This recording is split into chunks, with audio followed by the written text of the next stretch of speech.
Hi guys, so magluto naman tayo dito ng laham ala caldereta.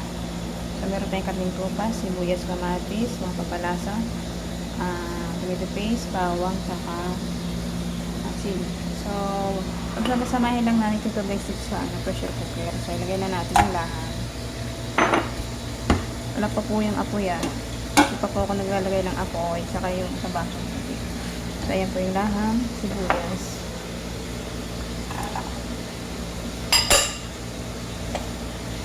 kamatis, tomato paste, sili pa kabawang, yung mga pampalasa, tapos yung basong tubig. Haluin natin po yan.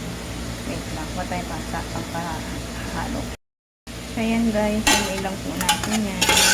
Mabuti. Kasi matanggal yung lasa niya. Kukulan po natin yun ng 30 minutes sa pressure cooker. Para po mabalansi ko yung yung kanyang lasa. Mga natin natin sa yan. So yan.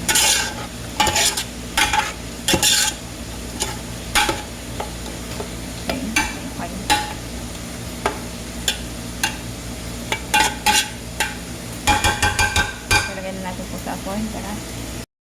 So yun guys, saka na natin yung ating karne pakipuluan. Kaya siguraduhin natin yung makasarado mabuti. Tapos sa medium heat lang po. No?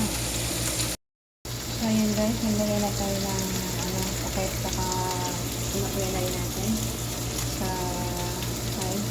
Medium lang po natin yan para sa sunog. So mag-set aside tayo ng time. Okay? So guys, mag-set tayo ng 30 minutes para doon sa laham.